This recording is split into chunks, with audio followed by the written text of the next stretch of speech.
বন্ধুরা, এখানে 300 গ্রাম পনির নিয়ে এসেছি, বাজার থেকে পিস করে কেটে নিয়ে এসেছি।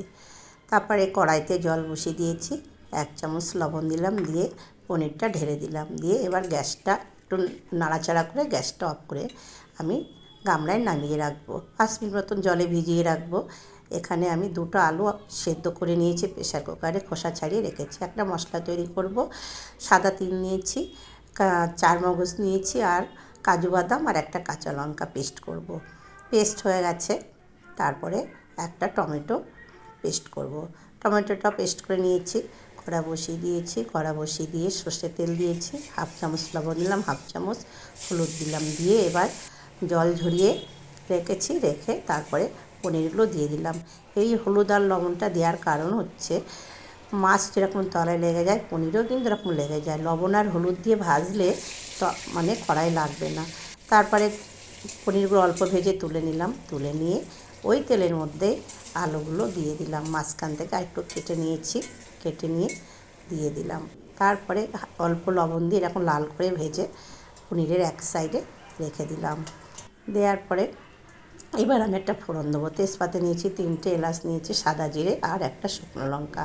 ওই তেলের মধ্যে ফোড়ন দিয়ে ফোড়নটা হয়ে আসলে টমেটো পেস্টটা দিয়ে দিলাম। তেলটা ছেড়ে এসছে, আসার পরে মিক্সিটা ধুয়ে জল দিয়ে দিলাম, দিয়ে তারপরে 1 বাটি দিলাম আমি এখানে মটরশুঁটিটা আর ভালো করে কষিয়ে নেব।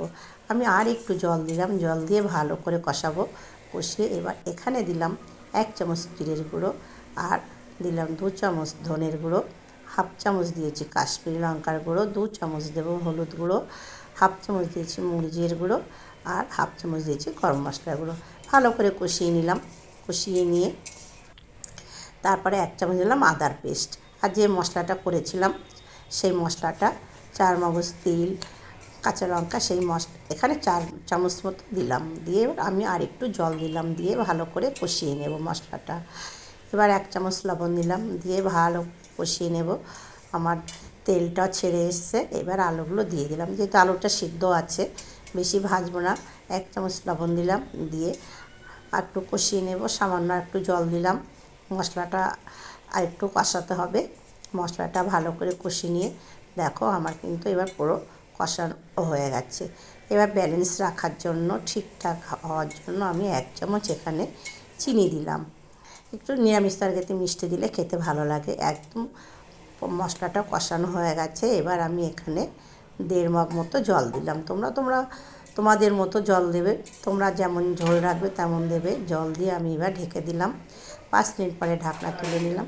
ঢাকনা তুলে নিয়ে এবার খুন্তি দিয়ে নাড়াচাড়া করে নিলাম। একটা কাঁচা লঙ্কা চিড়ে দিলাম উপর থেকে। তারপরে পনিরগুলো সব ঢেলে দিলাম। ঢেলে দিয়ে লবণ কম আছে, আমি এখানে 1.5 চামচ লবণ দিলাম। লবণ দিয়ে একটু নাড়াচাড়া করে উপর থেকে ধনেপাতা কুচিয়ে দিলাম। দিয়ে তারপরে আমি আবার একটু নাড়াচাড়া করে 2 মিনিট ঢেকে রাখবো। হাই ফ্লেমেই থাকবে। 2 মিনিট পরে ঢাকনা তুলে নিলাম। ঢাকনা তুলে নিয়ে এবার গরম মশলা দিলাম। আমি 1 চামচ গরম মশলা দুবার, প্রথমবার 1/2 চামচ দিয়েছি, পরে 1/2 চামচ দিয়েছি। দিয়ে এবার গ্যাসটা সিম করে উপর থেকে একটু ঘি দেবো। নিরামিষ তরকারি ঘি তো দিতেই হবে। এই রান্নাটি যদি ভালো লেগে থাকে বন্ধুরা, আমার চ্যানেলে লাইক, শেয়ার, সাবস্ক্রাইব, কমেন্ট করে দেবেন। আর এটা কিন্তু ভাতের সঙ্গেও খেতে ভালো লাগবে, রুটি পরোটার সাথেও খেতে টেস্টি লাগবে। নমস্কার বন্ধুরা।